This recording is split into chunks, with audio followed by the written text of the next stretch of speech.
Everyone mentally comments on things. Some people decide that they dislike certain of their comments.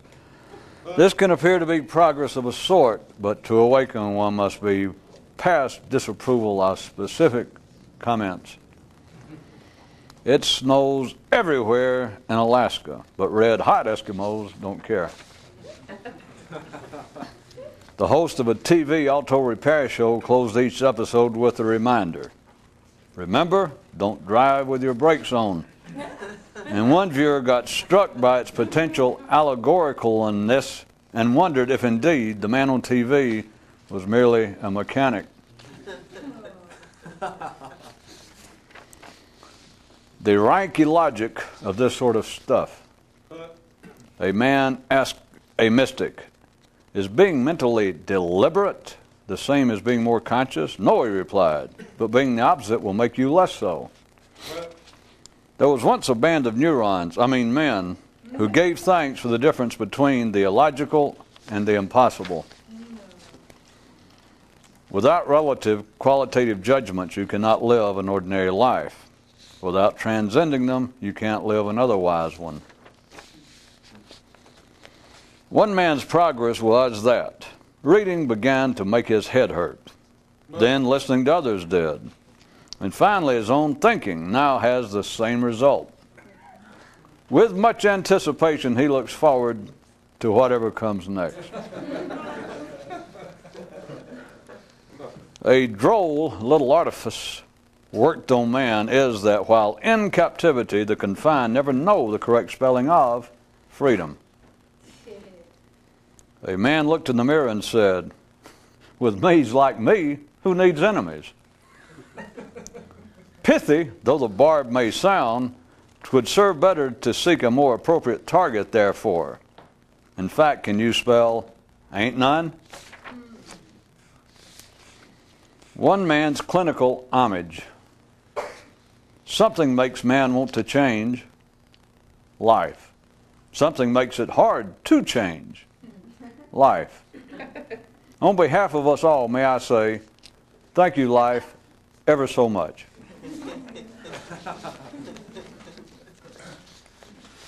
I was just reading it, remember. One man decided that he could accept flaws in his car's paint job as long as they came about naturally with age and wear. His sister pondered how a similar situation might be in operation regarding how men determine which ideas that pass through their mind they find agreeable and which they do not. The standard history of man lacks informative nourishment in that it reports solely on his unelevated past condition. The only history worthy of a more advanced person's attention is that of man's mystical aspects, which resides not in books, but in consciousness. Even though man is a creature defined by his intellectual capacity, life still gave him a body so that in times of stress and uncertainty he'd have something to hold on to, since most can't do so intellectually. There was once a band of men, who gave thanks for the distinction between the impossible and the inoperable. The reason mystery schools always exist just beyond the next mountain range is because if a prisoner believes that the key to his cell is someplace else, there's no need to guard the door. Once the dust and initial excitement of creation had settled down and everyone had received their individual assignments, life allowed local conditions to choose its own name. And after a quick survey of the upcoming long-range job at hand, it selected as its operational moniker, efficient. And as always, an alert human could take a well-oiled lesson from his higher-up environment, in this instance by observing how much more capable is his own consciousness without the constant distraction of comment. In a higher garden, once Adam could pronounce the word nomenclature, God knocked his teeth out.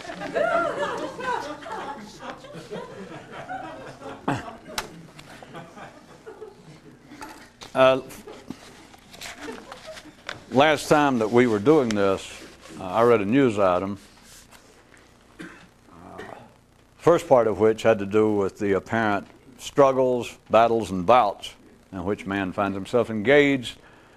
And then the second paragraph, well, from the hearing view, the second part of it, was I made some note about the Marquis of Queensborough and what him saying about how different it was when you were young, about your idea of what this sort of activity was about. And someone questioned the way in which I read it and thought they missed something, which sometimes it's problems when I do it on paper, that it's not the same as reading it aloud. But the news items, the same as this whole endeavor, is to, at the very least, at the onset, is to cause an alert or an interested person's intellect to bounce against walls that a racquetball player normally would not even find extant, to make you think in a different way if you actually go along with it. It is not for the sake of some sort of literary or verbal cleverness. That's not the aim of it. But at times, besides what I do write myself, I will pull in historical and literary allusions, and then oftentimes I'll even bury them deeper, and sometimes I know they get buried too deep.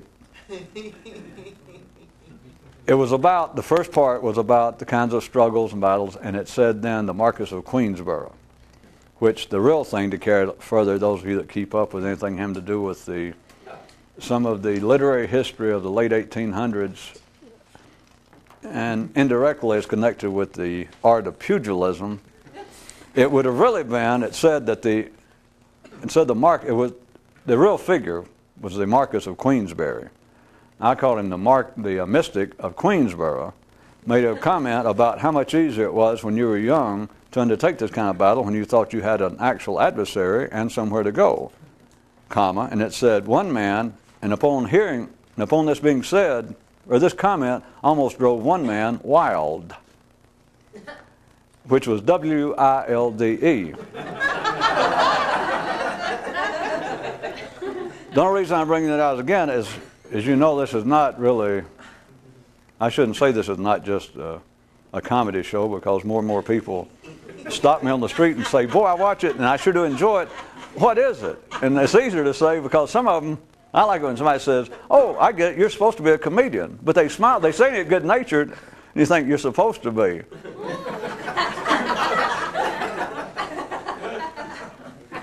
The only reason I was backing up because there was some point, as some of you may know now that I've done all of this, was there was a English literary figure, one Oscar Wilde, who fell into conflict with the Marquis of Queensberry. And in the 19th century, it did not do in Great Britain to do battle with peerage. And Brother Wilde ended up, for his troubles, in the goal. He ended up in jail doing hard time. And so you see, that was based upon, see, it was not just to make some sort of clever point, it just happened to fit in the first part about how it is that men must believe that there is some sense of battle between right and wrong, between this and that, between at least two forces of some kind. And so that's what it was. Maybe since one person was interested enough to ask, that they said, I believe I missed something, because they even noticed me late on the last part about, and the mere mention of this almost near drove one man wild. That was all it was. So maybe it makes more sense. And so the mystic of Queensborough, it was, as some of you now seem to react, it was the Marquis of Queensberry.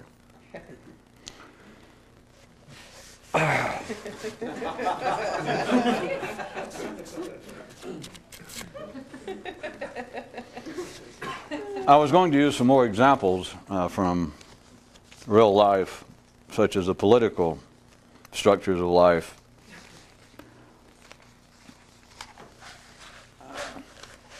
And some of the cultural aspects, I say political in the broad sense as opposed to the clerical, as opposed to using religion. A man's routine sense of individuality comes about through one thing, and that's thought. This is not taken into account, and it's at the heart of what this kind of activity has always been, not the ultimate payoff, but all the attempts to deal with it in some way, all the would-be rituals and disciplines from prayer to meditation. And the public ones, of course, the supporters and the proponents do not understand completely. That's why it's allowed to ooze into the public awareness. But it's based upon the fact that thought is the operational tool that gives man a sense of individuality, as opposed to, for no particular gain, but I'll point out so that you've got a known wall to bounce from to start with. Animals, even the highest on the assumed mammalian pole, show no sense of individuality. No one has any, without any self-awareness, as psychology likes to call it, without any self-awareness, there is no sense of self. There is no sense of individuality. There is no sense of separation from the environment. There is no in here, and there is no out there. If indeed a chimpanzee or a wolf could think, everything staying as it is, everything being equal, if they could think and be what they are now, their only sense of individuality, that is, the only sense that they would have of an in here and an out there, is the stomach. The stomach is in here, that is, I am hungry. My stomach is hungry. And out there is something to eat. Or if it's not out there, you cannot eat yourself physically. Cannibalism only works intellectually. But man's ordinary sense, his routine sense of individuality, comes from thought. And the way it operates is that thought is continually interfering with the non-personal flow of life. It interferes with it, and it gives a momentary, and the momentary is continuing, a momentary sense of I-ness. But it does so by being able to break up the non-personal flow of life. This is the sense of manipulating the environment that we spoke about a few shows back in a different sense, that part of the job of the intellect, as witnessed by the changes that man has wrought on life, or in this case, wrought on man. I'll skip that one. It was a 1994 political joke just suddenly sprang up, but it had no point, so I won't do it.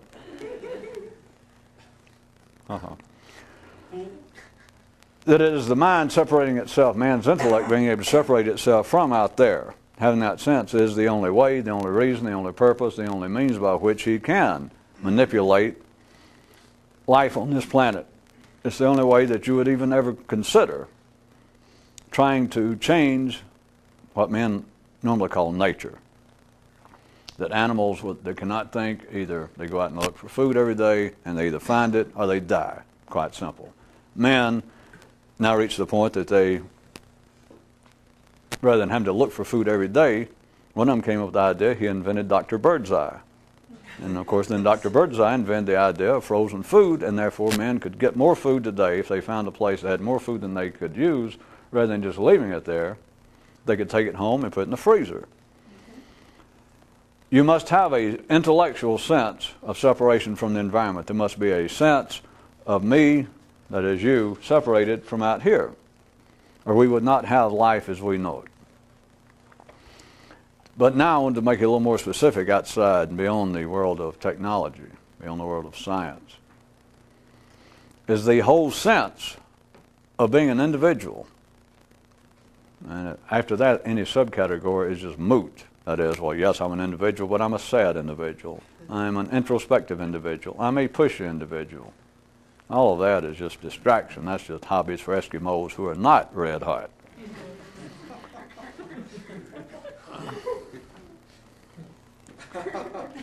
Any sense of individuality is based on one thing and one thing only. And it's just a crude, simplistic version, but I was going to point out it is not, as religion has always been involved with, that man is an individual, has a sense of individuality because of some divine spark, because of the grace of the gods. That's as true as anything, but it is a very simplistic and non-informative version of it. It is that man now, physically, has an intellect, has a brain, and it operates in a way that is unique in a 3D world, 3D reality on this world. And it gives, that alone gives a sense of individuality, you must think. That is all that does it. That is the reality behind all the creation stories from the Garden of Eden in the West to the other versions, because they all have to do, sooner or later, with the guides, with reality, to the universe, to the force of creation, creates all the creatures, gets around to man. And how's they going to describe man? How do they distinguish man? If you're reading it now, you think, well, yeah, I know I'm different than a mountain or a tree, and our forefathers were. But still, even in the stories when it's saying it created all that we see, and all the oceans, all the mountains, and it created man. If it just stopped there, that's not much of a story. People wouldn't even bother to repeat it. They wouldn't even consider it an allegorical story, much less give it any credence as being potentially a lemming of what actually happened. It then has to say in some way how man was distinguished. The forces created all this, blah, blah, blah, blah, blah. And then, yes, it created man, yes. Or maybe it's period there, but you know there's another paragraph coming, or another sentence. And it's always, the first thing it is it makes man speak. That man finally speaks up, which is, for those of you that may know other stories, is the same thing as in the beginning was God, and God was the Word. Is one of the Western versions, which sounds like it's different than God making man talk. If God talks, it's the same thing. That is, reality as we know it only begins when what? When somebody says something. Until then, it's nothing. I mean, it could be a great place. It could be the whole world is this real nice penthouse apartment on the up on the Central Park West. It can be a great place, but it is not human until somebody says something. Then it's human. That story is everywhere, throughout time. But may I point out for your rhetorical indigestion, speculation, the consideration, why do none of the stories get right to it? Instead of the word, it's thought. Think about it. Because without thought, there is no word. Nobody could speak. So the first thing, if we take the sequential approach to a creation story, it wasn't the first thing man did was speak. It wasn't the first thing that God did was speak.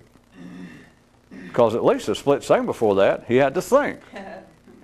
But another story say, in the beginning, God said, I believe I'll think. Or in the beginning, God thought. Or he made man and said, man, what are you thinking? Now, it's always he speaks to man, and man has to reply back. And that's when the stories really get going.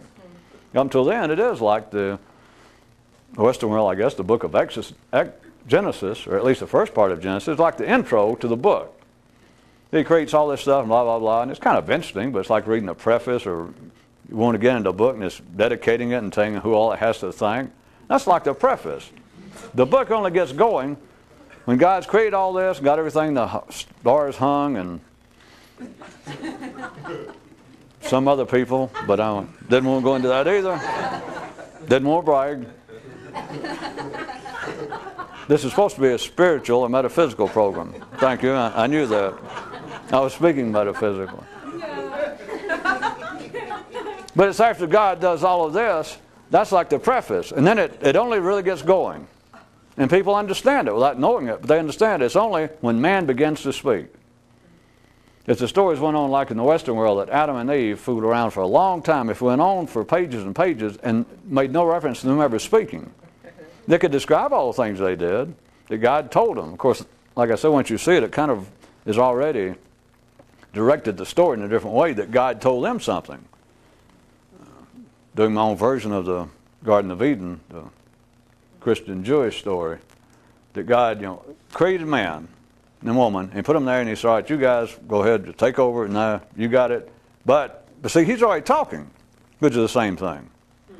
But I'll give you the easier or harder version or explanation. But it tells all the things he told them. You can do all this, you're in charge, name the animals, do all that. But it gives no quotes. says nothing about man talking. God tells him, don't do this and don't do that. Don't eat that tree. And so he says, see you later, and he cuts out. If it went on then for page after page after page, and all it did was describe the behavior of Adam and Eve, no matter how titillating it could have been. But if all it did was describe the behavior, I submit to you that we would not be Christians and Jews here, those of you who are Christians and Jews.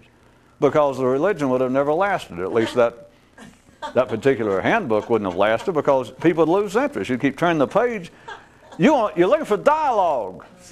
Even in the book of creation, it only really gets going once Adam and Eve, they describe the thing that Adam goes over there and they do eat the thing. They do the thing they're forbidden to do. It's still not very interesting. Then it goes on, and then God finally looks down, he sees his apple core, what it was, and he says, hey. and he goes and he looks him up and he says, I thought I told you not to eat that. What the hell happened? And it's only this. I don't know how many pages, but it's a long way into the thing. And he says, what the hell happened? And Adam says, she made me do it. Or what the story. The point was, he had to say something. It is only then, it's only then that the car of Christianity or Judaism gets warmed up. Up until then, everybody, you're kind of sitting there, and you can feel the seat covers, the whole the steering wheel, but you got to crank it up and get this little thing running. And it's only when man begins to speak. Every story, as I said, of every creation story around the world around time, is at least in the beginning, is based upon that, but none of them get right to the point, which is no big deal, but go right behind words is thought. None of them say that God came down and says, what were you thinking about? It doesn't say God decided, instead of having water buffaloes as being the highest rung on the zoological or biological level on this planet, he decided to make man. And to distinguish man from the water buffalo, he decided to make him think. None of them say that. They all hedge around and play around. I submit this for your own consideration. Thought is what makes man man, but it operates in a very specific way and for a very specific purpose. Every time you think, you separate yourself. Now at the collective level, I repeat, if you didn't notice why I brought it back up, at the collective level, you cannot find fault with it. There is nowhere to, because it indeed, at the ordinary collective level, has served man quite well, has made it possible for us to heat our igloo so that we don't have to individually stay red hot physically. It's made it possible to manipulate the physical environment. So it's not that there was anything wrong with man separating himself from the environment, as if he had a choice. But I'm just saying there's not even any room to take a riding by on a horse critical shot at man for what he's done. But what cannot be seen, and what is lurking behind all of the would-be mystical disciplines and traditions, meditation, the attempt to liberate the mind, the attempt to awaken consciousness to another level. All of this is based upon the fact that each time you think, each time being pretty simplistic, it's your heartbeat, or you find it yourself, rather than me have to describe it for you. It's very tricky because only you can do it, and it's only in your own head. Anybody can do it. You can do it right this second, and that's about it. No. Now I can insist that that's the main thing to do. You can go, well, that sounds right. I'll start doing it again. Yeah. And hell, who knows? If you try real hard, whatever that means, you might do it again when? Next month? And that's about it. Some people who get real good, then they might do it 6 months later, and then they might do it a year and a half after that, and then maybe 6 years and 3 months or so after they start, they do it, and they look off and they don't do it, and suddenly it strikes them, what in the hell is going on here?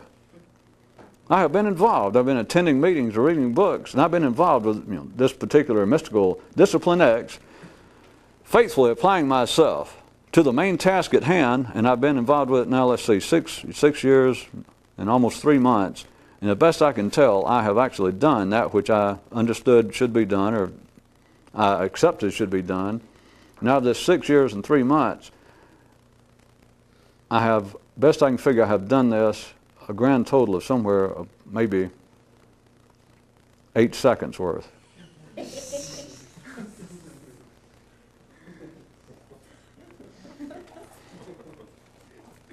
Of course, again, another example of the rank illogic of this sort of thing. If an ordinary person heard this and could make any sense of it, they'd say, well, all you're saying is pointing out how feeble, what little lack of success, or what little success people have involved with this. Yeah, you could say that, except you could also say, nay, most people, if they can ever do it 8 seconds, which is why I went through all that, because eventually, if you ever get anywhere, it'll take you years to realize, Jesus, I've applied myself like a dog. This is what you think up until that point. I have suffered. I've gone my way to attend meetings and buy books, and I've traveled around the world to follow some teacher or some guru or some, and I understood what should be going on, and I even understood what it was when I did it. And suddenly, after 6 years, it strikes a man, I have succeeded in whatever the particular discipline, and I'm just giving you one good, direct example. That is to see that you are continually separating yourself. This is just one description. You're separating yourself each time you think, because you are speaking. You separate yourself from the environment. You separate yourself from life. It's easy to see. But it's not easy after 6 years and 3 months to one day realize, wait a minute, I have succeeded in doing this. I'll be charitable. 9 seconds out of 6 years and 3 months.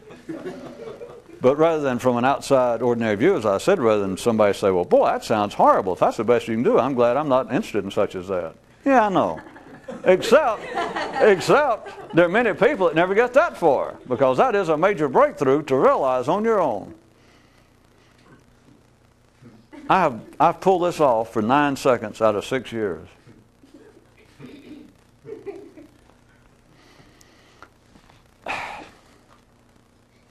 Each time you think, you're commenting on life, at least in the way in which I'm distinguishing the words between thought, or between the mind and between consciousness.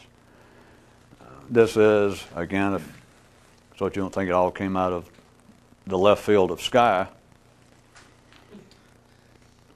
It's the whole thing about all the ideas that have been described as attempting to calm one's consciousness, attempt to calm the mind, attempting to clear consciousness, attempt to free consciousness, attempt to free the mind. They called all sorts of things. I don't mean that any description anybody's used in the past was incorrect. I just mean that they were all incorrect, just like this one is. But I'm just having to use them to distinguish a difference between what normally goes on in your head, which is what all this is about, to start with, and what could go on in your head, which when you do what can go on in your head, it's no longer limited to your head. It's the difference between, remember, those of you who liked it and those of you who didn't, you may join hands. As I wrote another distinction the other night, that thought, the head. Consciousness, the head. Thought, head lice. Which any of you who thought was just a joke, if you would back up a few days past that, when I tried to describe, or when I mentioned the idea of consciousness and thought, and somewhere amidst all that, I think I mentioned things about, it was stuff like, if I remember right, it was like glue and Teflon. I don't know, I thought maybe they had some connection. What I know, I just read them. The separation, I was going to use examples specifically, but an individual is continually, that is you. We're not talking about an individual clinically. You, in your head, are continually separating yourself from out there, which is neither good nor bad. But if you're attempting to see something in a different way to change the way in which you are conscious in this life, you've got to see that every time you think, you are interfering with a potential change of consciousness, because you are interfering, naturally, you're interfering with the non-personal flow of life. The non-personal flow of life, I call it all kinds of things, but I want you to understand it's non-personal. If you did not think the energy that keeps you alive, that keeps us all alive, keeps snails alive, keeps wolves alive, keeps man alive. If you did not think we would all be part of that same energy, it'd have no name. And I'm just calling it now non-personal energy. Just the life force. How about that? It does not make wolves feel any separate from their environment. It does not make whales feel separate from the ocean. It is only man. It is only a creature who can think that feels separate from what's going on. That's the only way you can do it. And it separates you from the non-personal flow. There has been, and still is, a continuing non-useful awareness of this. I'm not going into, but some of you seem to have made little noises that you thought you heard something about the separation from the non-personal flow. The world of religious and mystical literature is replete with crude descriptions about this. Many of man's myths having to do with something lost, being separate from the grace of God, falling out of the radiance of the original Big Bang of creation. But it's always been this feeling that I have in some way been cut off from something. And then the easy version for children of whatever age is I've been cut off from God. You know, I made daddy or mommy mad and they went, get out of here, get out of the kitchen until you shape up. You know, being driven from the garden kind of thing. But it is a feeling that in some way I've been cut off from something. But it's not cut off from something way out there. It is natural. It is the operation of thought, and it serves its own purpose. The easy example showing how man has progressed and developed technically. So everything we see, our clothes, the microphone, everything, would not come about without man feeling separate from out here and trying to rearrange it. Then it seeps into, in a non-understood manner, it seeps into the world of non-physical interest and comes out as a thing that I have been separated, man has been separated from something. Yeah, but it's no great curse, it's no debt that you're having to pay off. You are doing it right this second. Because I'm picking on whoever's listening to say you're doing it because you didn't decide to do it. Your genes do it. Your nervous system does it. Which is, I've tried to hint before when I'd say things like, well, thought, you can measure the rapidity of thought with breath, which you can or you can't. The point is, it's a natural cutoff.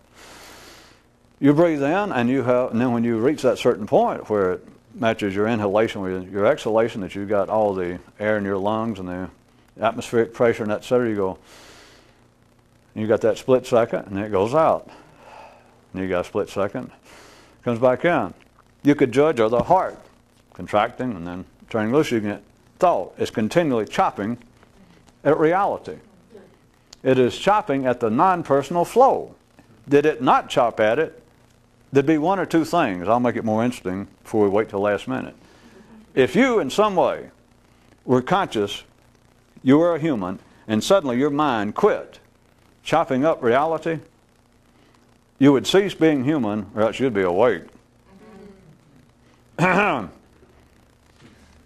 a long way to go. I just thought I'd go ahead and throw it in early.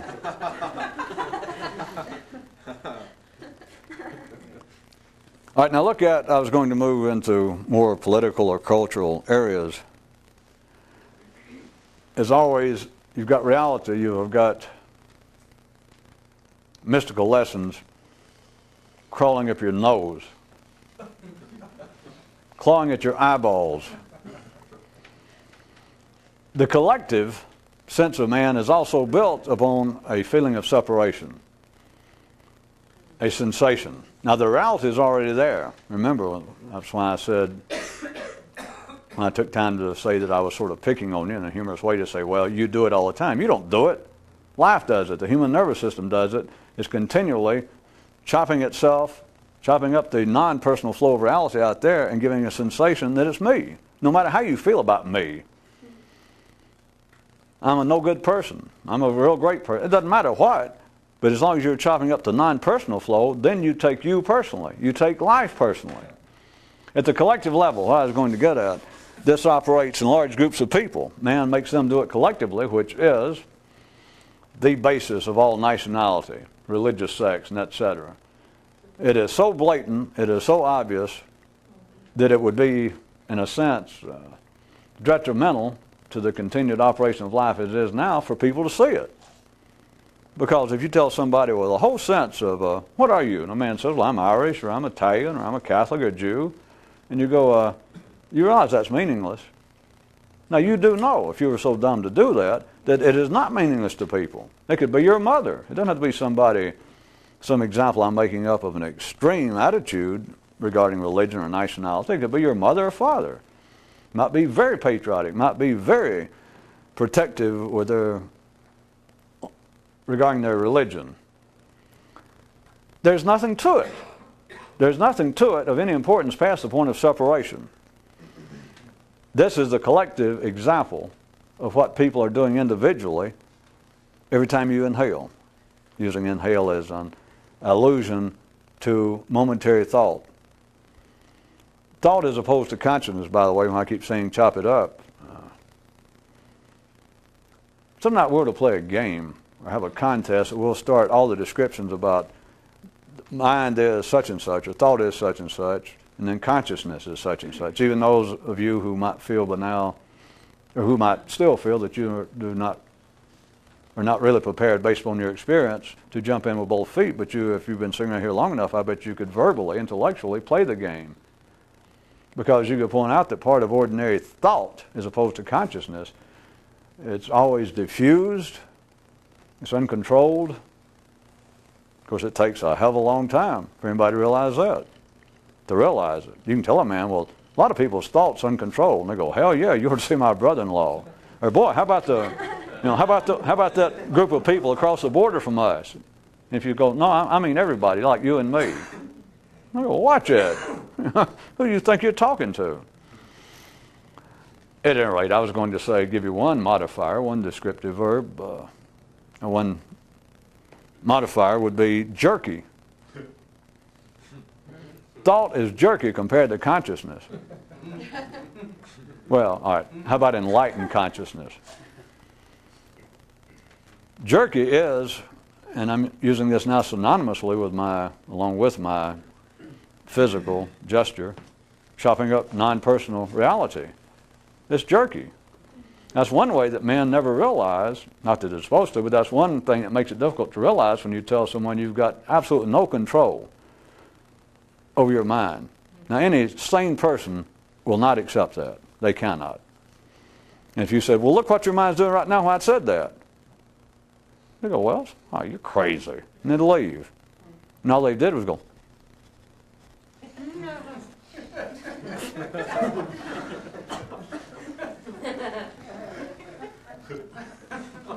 I'm talking about every sane brain on this planet. But you understand, as long as you're doing that, does it make any more sense? The opening, it was the second part of the opening page that says it snows everywhere in Lapland. But red hot Laplanders don't care. Does anybody see a connection? How about this? It doesn't matter what you think if you're trying to be a mystic, which is what I meant by red hot Eskimo or a Laplander. It doesn't matter. It's only ordinary people. And they think that they take it as progress, that everybody is continually, the way I put it in one of the items tonight was everybody comments on everything. That is, they think about it. But if you think about it, you're commenting on it, as opposed to being conscious of it. Everybody thinks about everything. They comment on it. And some people, it's very common, they take it as progress. They take it as almost a lifetime achievement that they get to the point of going, they may not have the gesture down yet, but they go, wait a minute. I'm beginning to get something out of all this. I don't mean just me, reading a book, going to church, whatever. They go, I'm to the point, I've always been civilized, and they brag on themselves a little bit like, I've always been civilized, I don't gossip a lot, or I don't gossip like I used to, and I don't really backbite, and I don't engage in perjury against my neighbor. But you know what? Internally, I do. Internally, a lot of times, I don't say anything when somebody goes by of a different religion or race or something, or looks different than me. When I was a kid, I'd haul out windows, car windows and do stuff. But I got to the point, I never do that. I haven't done it since I was a kid to actually insult somebody for no reason. But you know what? I do it in here. Surprise. Well, I know it sounds silly or easy to go surprise, surprise, but that is a major step in ordinary people's lives that are interested in trying to develop themselves. They don't have to be involved with any apparent mystical tradition. It can just be on the basis of psychological self-help, etc. But they get to the point of going, wait a minute. Now, by all intents, by all appearances, I am civility on the hoof. I like that. I don't know why I was suddenly picturing like a real genteel fat man or a fat water buffalo in ballet shoes or something going. But a guy says, by all appearances, I am civility itself. I do not insult people. I do not even respond if I'm around it. I won't engage in gossip. I won't engage in racial or religious jokes, even at the office. And it does seem, and from an ordinary view over a wide period, life is making people more and more civil. But a man, it suddenly strikes him, after 40 or 50 years of trying to be a good person, trying to be religious, or just trying to be a humane person, that one day it hits him. And I know this sounds silly, because you can say, well, everybody knows that you should do that, and everybody knows that you do have naughty thoughts. Even everybody just sure that the Pope, at least when he was younger, the good-looking girl walked by in his mind, he went, Everybody, you assume that. Assumptions do not count. Assumptions are not understanding, and saying, well, I knew that verbally doesn't count. So listen to me. An ordinary man that has tried to be a good person, tried to improve himself throughout life, it can hit him after 50 years on this planet that one day he goes, my God, I get humanitarian awards here. I do not curse people. I have not said a harsh word about anybody in 30 years, but I do it up here all the time. And he can feel as though not engage in immediate self-condemnation like, well, how stupid. I mean, that's gone if not the kind of guy I'm making up, which they do exist. He gets right past that and thinks, well, now I have got a poisonous snake of my own. I don't need someone to give it to me. Now I've got something new to work on. I've got new understanding. It's going on my mind. I am continually commenting on what goes on in life. I sit there and comment to the TV. I don't talk out loud. My wife doesn't even know what my politics are. But I sit here and I continually talk back to commentators. I talk back to radio talk shows. I talk back to ads on billboards. And some of it are comments of which I disapprove. I am thinking things that if I said it out loud, I would slap myself. I would almost die of humiliation. And yet I do it here.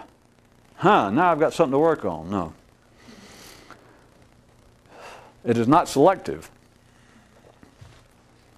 That is part of the kind of metaphysical autoeroticism that people become involved with, and it can pacify them into the grave. That life doesn't have to worry like, wait a minute, we've got too many people trying to push their consciousness beyond the temporal limits. No, life never had to worry about that.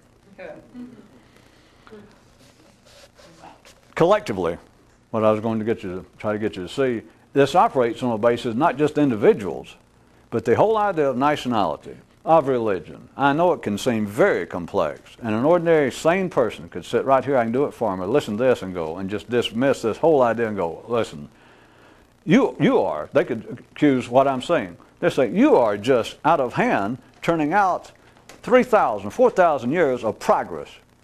Everything that man's developed from crude forest religions into look at what religions are today, or look at the arts. You're just dismissing everything. Consider the body politic.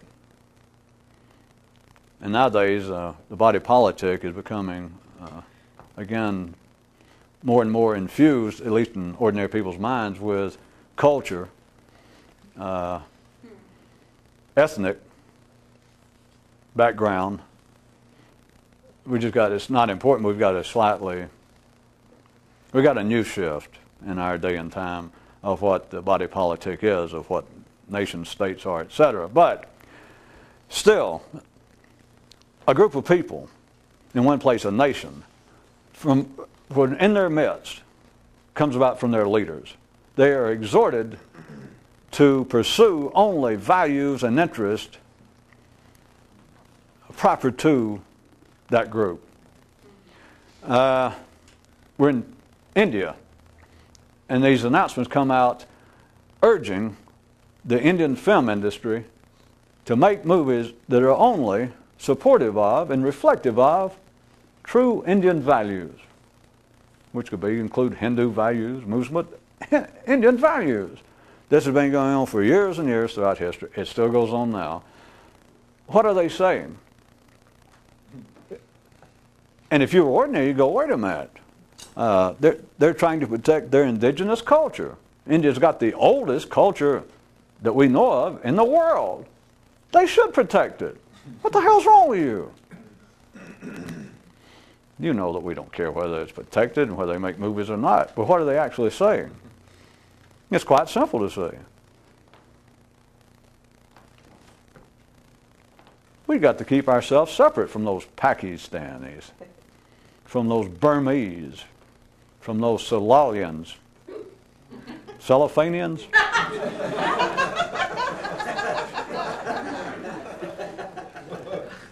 Maybe that's why they changed. Is that why they changed the name of the island from Ceylon to Sri Lanka? Because nobody could ever say the Cellophanians or the Ceylonians. People, and it doesn't have to be nationalistically based. It can apparently be religiously based, but or culturally based. But you have amidst any thriving, living band of people, it can be identified the X people.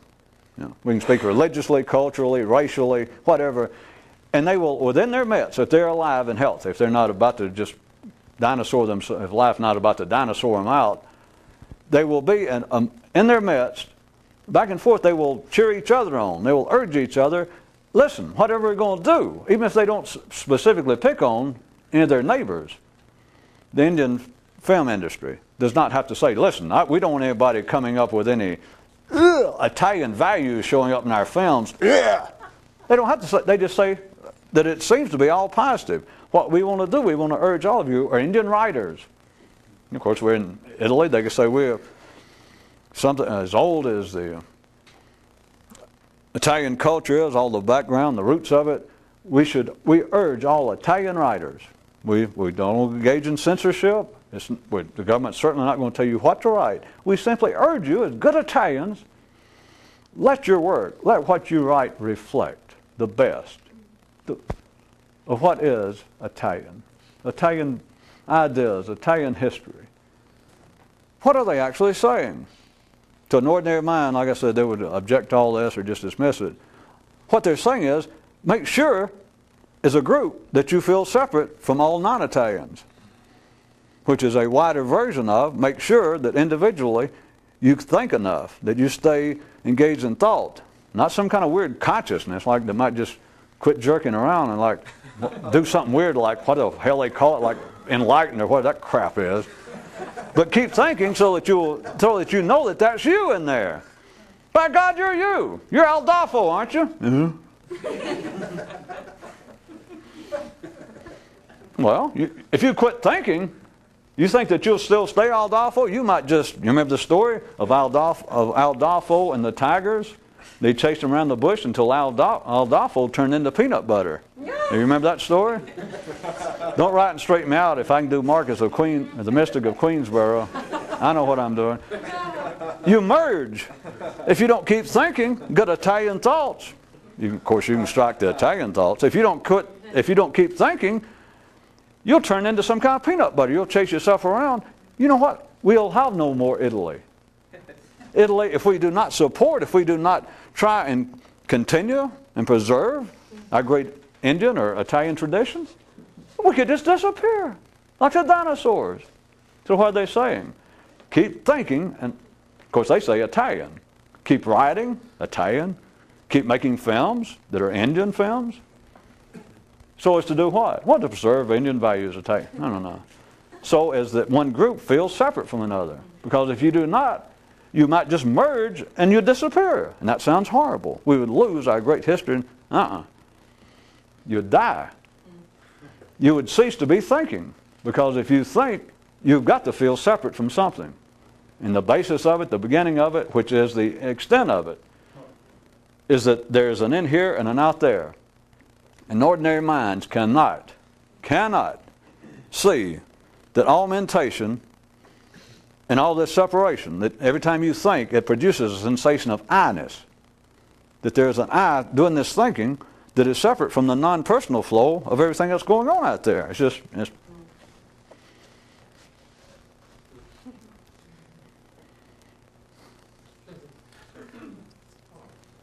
ordinary minds cannot see that that kind of intellectual separation is no more than a human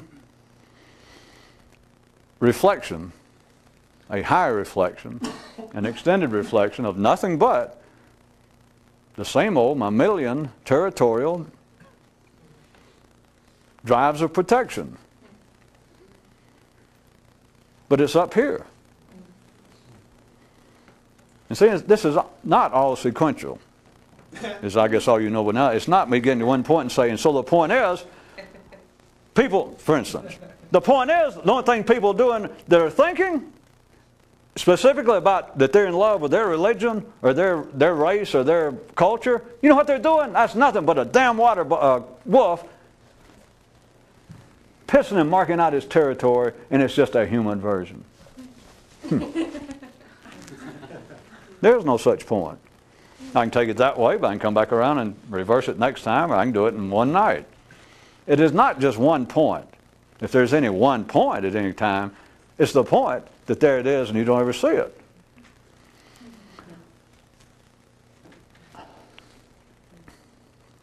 Coevally with that is the old conspiracy ideas. And how about the two-party system?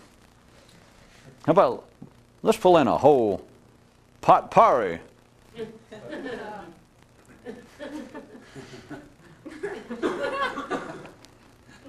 And watch somebody write in and say that I made some kind of verbal fox pass there. An oleo. A medley. The two-party system. In the political arena, it's believed to be of great benefit, on the basis that you have a continuing, if it's, of course, or you're going to have a two-party system or a multi-party system to begin with, there's something approaching, as they call it, a electoral political structure. And if they have that, then history has proved that the powers, if we got the X party and the Y power, they will alternate taking control of power. And that is believed that it helps keep things honest, that it keeps the group that is temporarily in power, keeps them on their toes, that the party that's out of power is continually watching over their shoulder, and etc. That it serves very good purposes.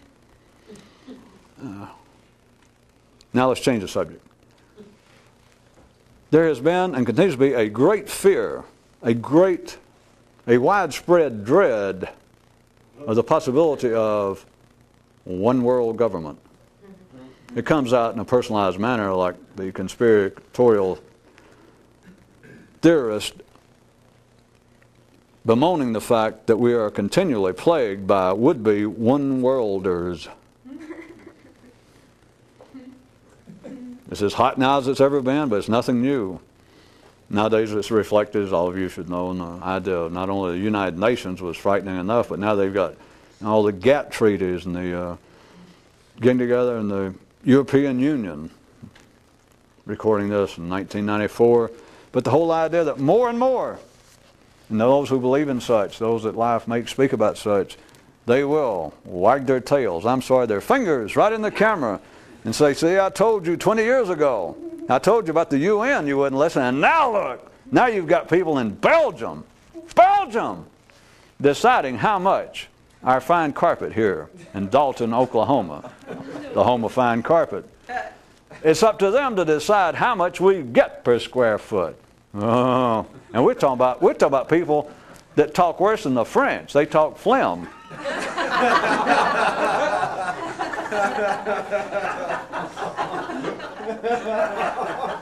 Is that why they changed the name, like when they did Ceylon, they changed the name from Flimland to Belgium so that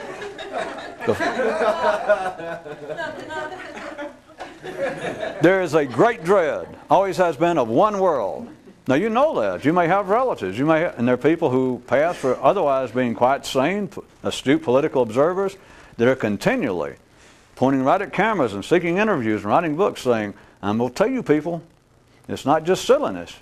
People's been pointing this out for hundreds of years. I've been pointing it out to you. That more and more, and of course it has to be tied to some kind of human conspiracy, that's all these big bankers, it's all the people who own the oil fields and all the mineral rights everywhere throughout the world. They're trying, what they want to do is bring about one government because they don't give a damn. They don't care about us good Irish people. They don't care anything about the Catholic Church. Those big timers, those guys behind the secret doors running everything. I'm going to tell you, I bet you, I'm almost positive, they're not even religious. Probably devil worshippers or something. But they're not religious. And they're certainly not nationalistic. I mean, when they hear the Siberian national anthem, you know, they don't hurl whale meat in there. And their little cold hearts do not begin to run a flutter. What is the fear? What is it that life makes men cry out about the fear? And you don't have to be dumb. Sometimes I should make this sound so silly because it's easy to pass it off and think, yeah, it is silly. No. There's a widespread, it operates on other levels besides political, but the political is the loudest and seems to be the easiest for them to define, that they point out, look, there are forces somewhere. They just won't come out in the open. And if you people don't listen to these warnings, but they are trying to bring us more and more into a one world government. There'll be no Italians anymore. There'll be no Indians. There'll be no Irish. There'll be no Catholics. We'll all be under one government, and then it'll be too late. Too late for what? You know, who's running this? Two-party system. It seems to have such great promise. It seems to be so necessary that it keeps things honest. Take that and the conspiratorial theories. And there's been some ordinary minds have even come up with this idea that said, wait a minute. I believe in some area, they'll always have to use an example. They'll say, I believe in some area that even has apparently open and free elections. It doesn't matter whether the X party gets in, the Y party, or the Democrats or Republicans. The same people run them. It's a conspiracy. They just, every 20 years or so, they will arrange the election so that the Republicans win and the Democrats go out. But who the hell you think finances them, goes the theories. You think that the big guys, the guys running the world, the secret bankers, the big cabal that's running everything, you think they care? They own these guys. It's just to them. They surround them. Well, let's see, over in Italy, should we let that Christian Democratic Party, people are getting tired of that. They begin to get suspicious. And they flip a coin and say, all right, let the communists win. Because they own them all. They just grab somebody and say, oh, by the way, you're going to start a reformed communist party here in Italy. And the guy goes, yes, sir. I mean, because he's on the payroll. And they go, we'll bankroll you and we'll see that you're elected. You know, no, because they count the votes. They don't care how it comes out. Yeah, let everybody vote. Vote for whoever you want to, and then they count it and they decide. That theory has great power. But look at it this way. Even if that's true, which it's not, but even if that were true, is that not efficient? Does it matter? Because if you think the converse, in other words, if you think it's possible, that it doesn't matter who goes into power, the Democrats or Republicans, X party or Y party, because the real power is behind it, runs it. Okay, let's say that's true.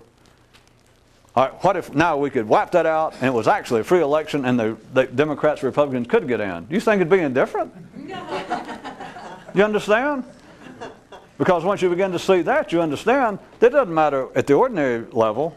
Man can only play racquetball in his head, believing that there is a two-party system, believing that there is good and evil, right and wrong, truth and error. That it matters who's in. That it matters what I think. Wait a minute, some of my thoughts are better than others. Some of my thoughts are acceptable. If you're a thinker, if you're a mystic, it's something else.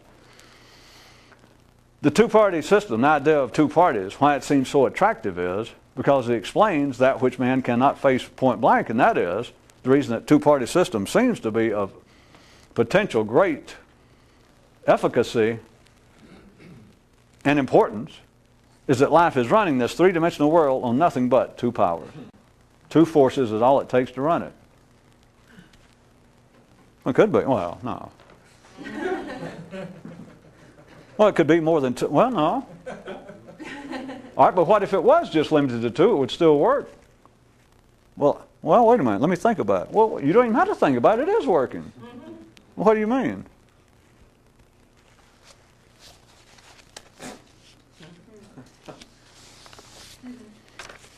Thus concludes my impression of Marcel Marceau with arthritis.